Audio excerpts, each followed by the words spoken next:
আবার নতুন নাটক শুরু হয়েছে, সেটা জানো? এইবার আবার এই যে 15, 16, 17 এই 3 দিন জনকল্যাণ শিবির চালু হয়েছে। তো তোমরা ঘরে বসে সুস্থ কেন থাকবা? তোমরা কেন সুস্থ থাকবা?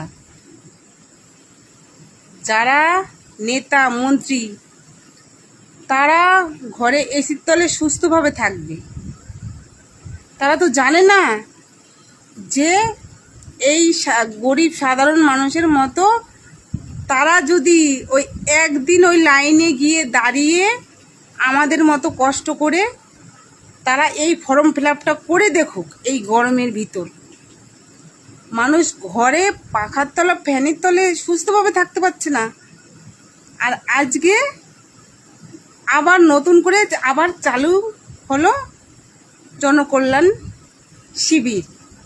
তো আমাদের সাহায্য করতে হবে না, সরকারকে বলছি, আমাদের উপকার করতে হবে না। আপনি ওই এসির তলে ফ্যানের তলে সুস্থ থাকেন, আমরা জাহান্নামে চলে যাই। আমাদের নিয়ে তো আমাদের জন্য আপনাকে তো এনেছি, আমাদের উপকার করবেন আপনি। আমাদের উপকার করবেন কি? আমরা এই গরমের ভিতর হাট পিলেই মরি এই লাইন দিয়ে। এই লাইন কি? লাইন দেখলেই আমাদের মাথা ঘুরে যাবে। আর ওই লাইনে দাঁড়িয়ে সারাদিন এই গরমের ভিতরে কটা মানুষ সুস্থ থাকবে? কটা মানুষ সুস্থ থাকবে? হেনস্থার আর কুল কিনারা নেই। হেনস্থা শুরু থেকে, হেনস্থা কোনো কিছু করতে হবে না, তারপর শুরু হয়ে গেল এক একটার পর এক একটা, মানে ফর্ম ফিল আপ করো, অনলাইন করো। এখন জনকল্যাণ শিবির বসেছে, সেইখানে গিয়ে লাইন দাও। আচ্ছা, যারা অসুস্থ, যারা ওষুধ না খেলে যাদের যে চলে না, তারা সেই সব মানুষ গিয়ে ওই লাইনে দাঁড়ালে তারা কি সুস্থ থাকতে পারবে?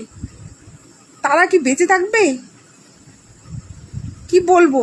আজকে আমাদের বাড়িতে আমার আত্মীয় না, স্বজন না, কেউ না, সুস্থ একটা ছেলে স্ট্রোক হয়ে আজকে হসপিটালে ভর্তি।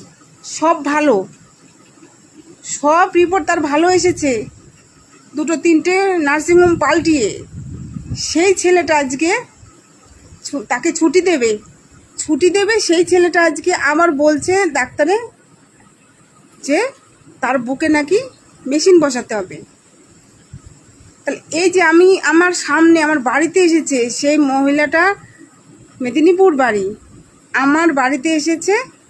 কি করবে? কেউ নেই এই জায়গা, সে অশিক্ষিত, বোঝে না, কিচ্ছু না। সেই মহিলাটা আমাদের বাড়িতে এসে এক রাত ছিল আমার মেয়ের সাথে। তো সে কিচ্ছু বোঝে না।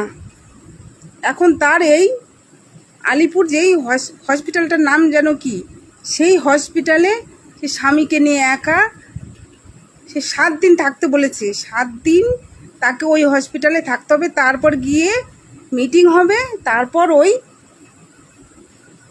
মেশিনটা বসবে কি না সে মিটিং হবে, তারপর তাকে ছাড়বে বা মেশিন বসাতে হলে বসাবে।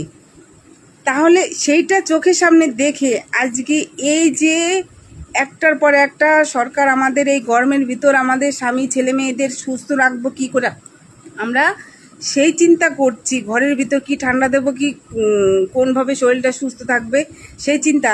আর আমাদের এই সরকার আমাদের বাঁচিয়ে রাখার জন্য আমাদের এই ঠাটা পোড়া রোদ্দুরে লাইন দিয়ে আবার নতুন শিবির আমাদের দিতে হবে না। আমরা বলছি আমাদের কিচ্ছু দিতে হবে না, আমাদের ভাঙিয়ে, আপনি তো সিংহাসন পেয়েছেন, আপনি সিংহাসন ভাঙিয়ে খান। আমাদের সুস্থ থাকার চিন্তা আপনার করতে হবে না। সে গরিব সাধারণ মানুষ ভিক্ষা করে খাক, যেভাবে খাক, কিন্তু ভিক্ষা করে খাক বা চুরি ডাকাতি করে খাক, যেভাবে খুশি খাক, কিন্তু আপনার উপকার আর করতে হবে না। আপনার উপকার আর আমরা অনেক করেছেন আমাদের জন্য, আপনি অনেক করেছেন। আপনি যেই উপকার করেছেন না, আমরা ঘরে রাখতে পারছি না, আমরা উতরে দিয়েছেন, আপনি উতরে গেছে। হাড়ি থেকে ভাত যেমন উতরে যায়, আপনার দেয়াতে আমরা রাখতে পারছি না। সিন্ধুকে আমাদের ভরে গেছে সিন্ধু। তো এর জন্য আপনার দিতে হবে না কিচ্ছু। আপনি এসে খালি বাছাই করেন কার কি আছে, আপনি সেটা দেখেন। আপনি দিয়ার নামে তো লবঢঙ্কা, কিন্তু কার কি আছে সেটা বের করার নামে একদম গোসাই, সেটা বের করার নামে একদম মাস্টার। আর কিছু বলার নেই, এটাই হচ্ছে বলার ছিল। তো আমরা সাধারণ মানুষ মরি বাঁচি, তাদের কোনো ভুরুক্ষেপ নেই, গুল্লাই যাই আমরা।